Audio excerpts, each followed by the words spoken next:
Welcome to the Porter Report Head Coach Showcase. I'm Riley Frain, a scout and recruiter with TPR, and today we're joined by a very special guest in head coach Shane Burcar from Northern Arizona men's basketball program. Thank you so much for coming on this afternoon and giving us a bit of your time, Coach. How you doing? Good. Well, thank you so much for thinking of NAU and our program.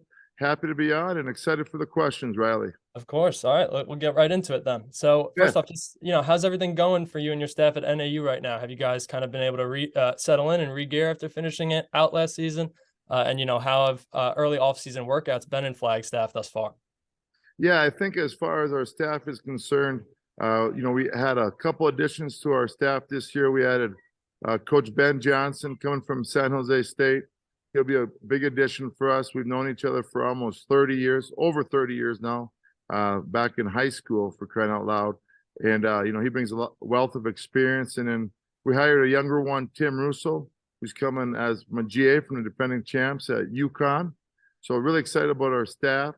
And then so far with our off-season workouts, we have outstanding guys. I think you could probably tell with that with the end of our season with our Big Sky Championship run. Unfortunately, we didn't win the last game of the season, but with the guys that we have here and the character of them, and just like the other 10 teams in the league, that's where we plan on getting back to this year and hopefully capitalizing on that opportunity. Absolutely. Yeah. So I think that's a great segue to my next question for you, Coach, before we get into some transfer portal talk, really. So for those who aren't aware, you guys battled for the 9th seed in the bracket at the Big Sky Conference Championship last year in what was a very strong year for the conference as a whole.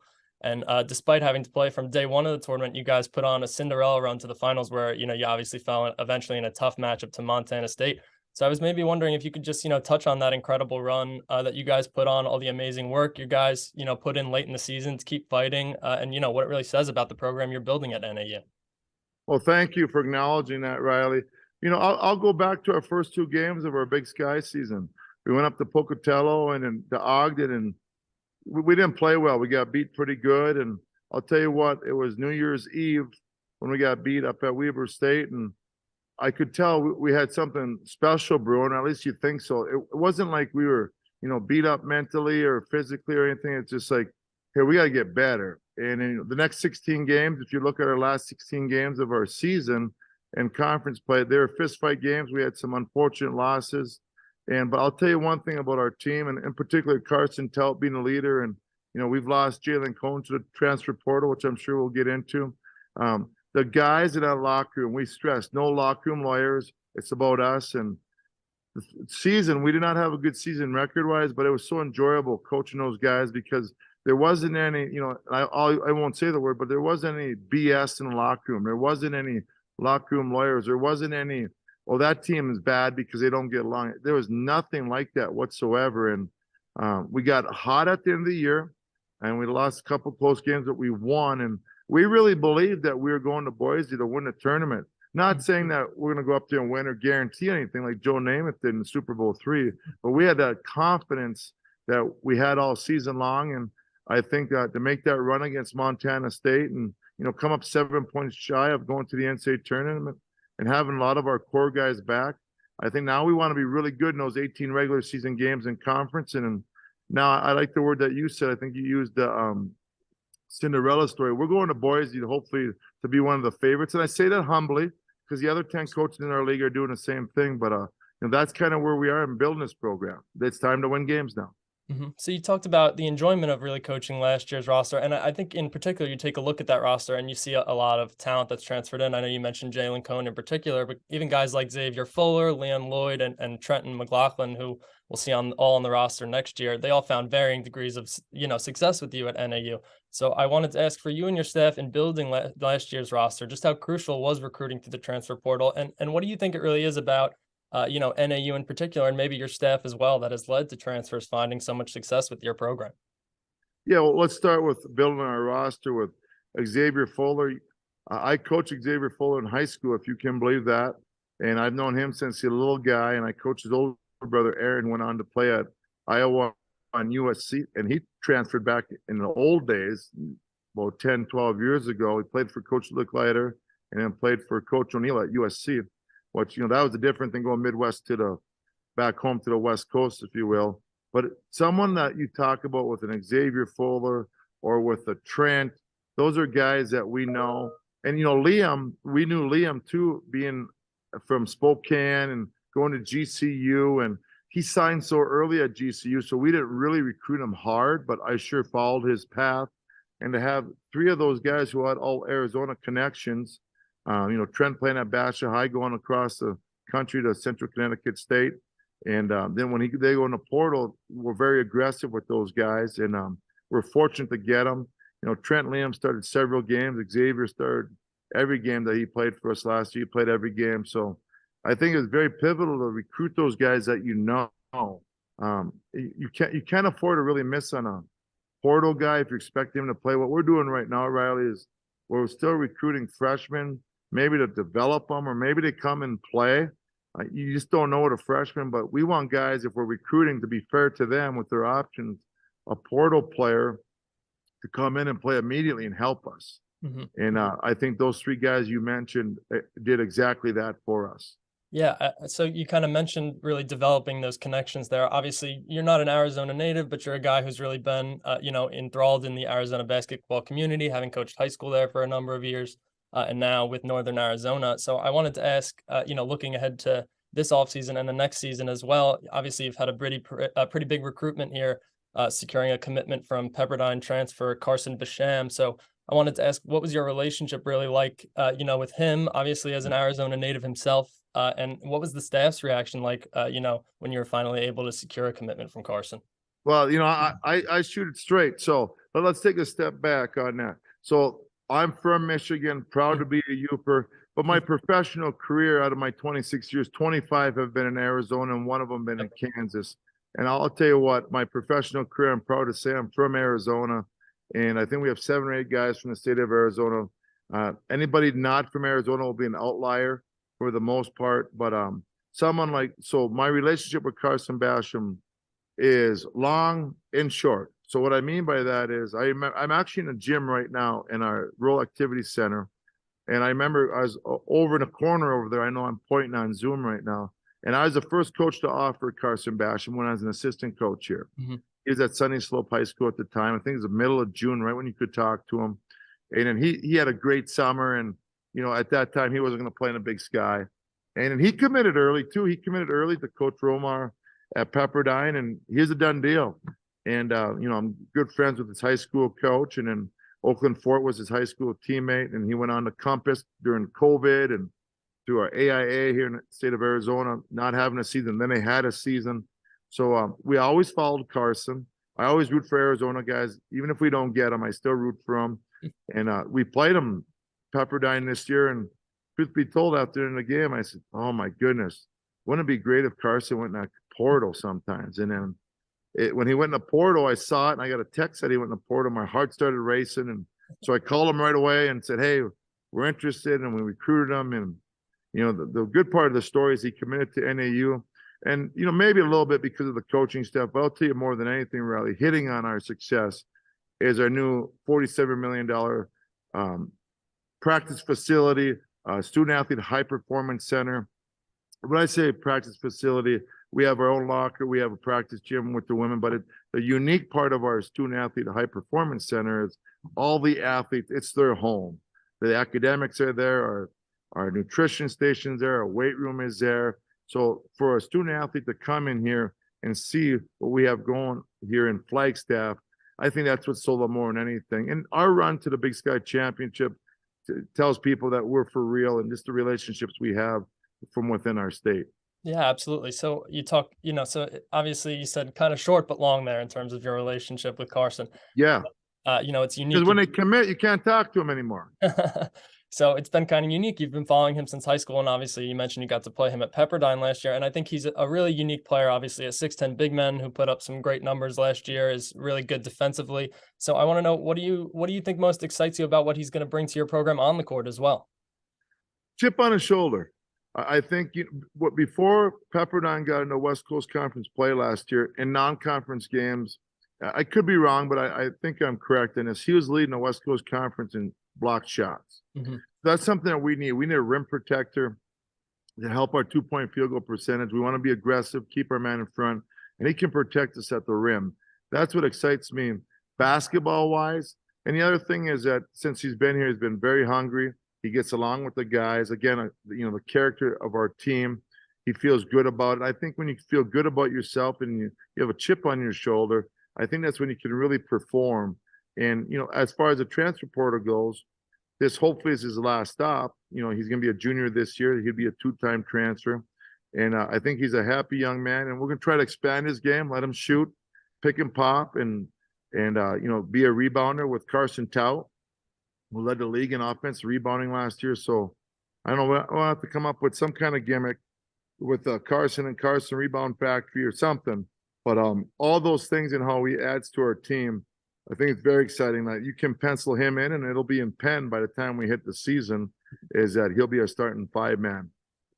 And so kind of following that up, Coach, you mentioned it earlier, obviously the loss of Jason Cohn this offseason with him deciding to hit the transfer portal. He's a pretty historic program for your player. And I think throughout this conversation we're having, some of the main things you've kind of talked about are the strong culture that you guys are looking to develop at NAU. So I wanted to ask, kind of in the current climate of college basketball, where you have players that maybe only come in from the portal for a year or two to be a part of your program, and especially at the mid-major level, what are some of the challenges of trying to build that strong culture within the locker room at a smaller program like NAU, if you will? Yeah, someone like a Jalen Cohn, boy, I am just so fortunate to have coached him for 2 seasons, coming from North Carolina, Walkertown, and via Virginia Tech in the ACC, and I just love that young man, love his family, love his little daughter Ivy, and that's I know we're here with the transfer portal, and 10 years ago maybe it was something wrong, or the coaching guys didn't get along or something. That couldn't be further from the truth with Jalen and the Cohn family. What he's done for our program in 2 years, very coachable. He's got an opportunity to raise his level, with NIL money and opportunity. So we don't hold any of those as a grudge. And I'm just happy that he played for NAU for 2 years, and we were fortunate enough to have him here on campus. And, as far as the culture with it, we believe our next man up, Oakland Fort, will be a 3-year starter. Hopefully he's here for 3 years. And if he's not, it'll be one of those man hugs, and, keep recruiting and keep that culture, as you mentioned, that we've been talking about, Riley, and just next man up and keep building it for our success. And yeah, I don't know if you can really keep a guy at a school for that extended period of time when you start bringing money into it. My example that I always talk about is, I'm from Michigan, as we mentioned, and if I'm 19 or 20 years old and I had 2 good years at a MAC school, and all of a sudden I have a chance to play at Michigan or Michigan State, and even if I was over my skis at that point at 19, 20 years old, I would, most certainly think about the money and think about playing in the Big Ten. So, all credit to these young men taking advantage of these opportunities. Okay. And the last thing I kind of want to round it out here, another point you touched on earlier, and a headline that's really surrounded the program this offseason has been the addition of some new coaches on the staff. You mentioned obviously Ben Johnson earlier, as well as Tim Russo coming over from UConn. And so I wanted to ask, how have their additions really aided the program, so far this offseason? Obviously still pretty recent. But how do you think Johnson and Russo can be integral to, developing this culture even further at NAU? Yeah, I think a big factor of this is Coach Gary Bell. Gary Bell, he's our offensive coordinator.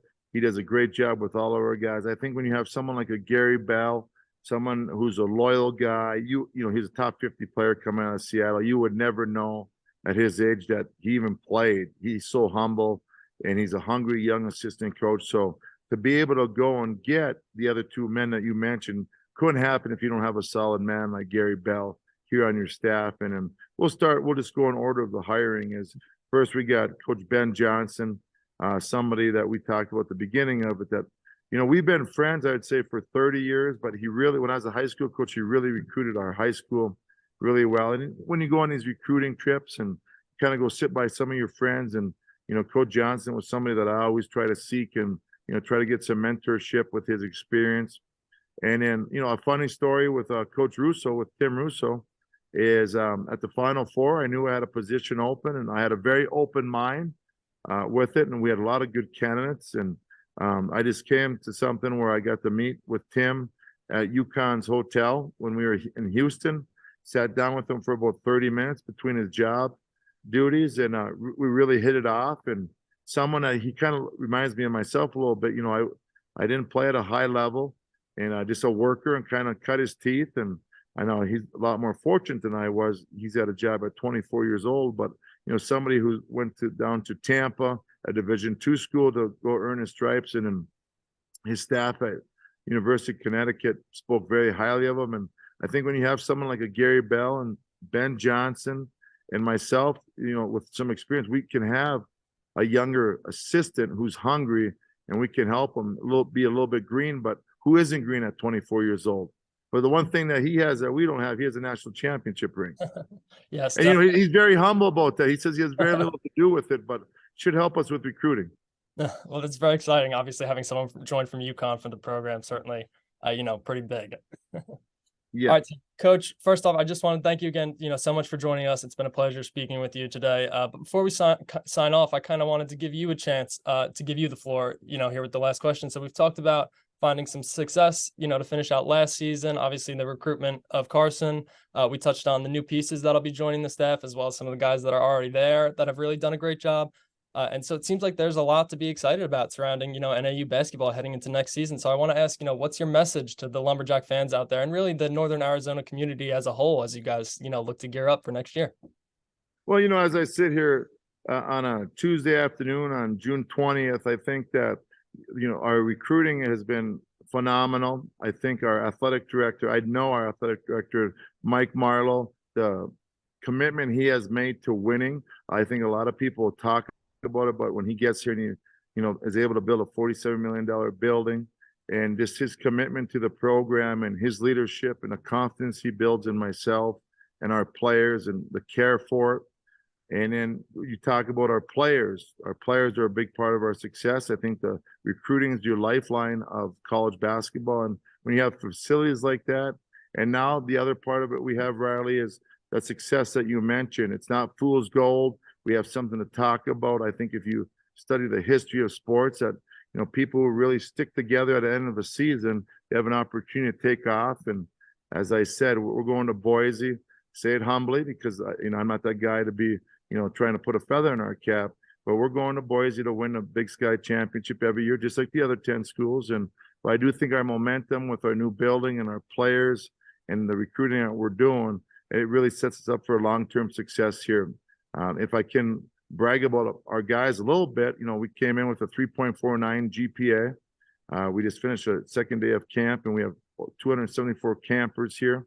5 years ago, we had 38. So I think the community is such a big factor for us to take that next step to really own Flagstaff and our home building. And as we were going through the season last year, we got more and more fan support, and just some loyal NAU fans would really help us push us over those home wins. All right, everyone, you heard it here first. There's a lot to be excited about in Northern Arizona for the fans next year. Coach, thank you so much again for joining us. Coach Shane Burcar from Northern Arizona. Coach, again, we appreciate the time. Thank you very much. Okay, Riley, once again, thanks for having us. It was a good time. Thank you.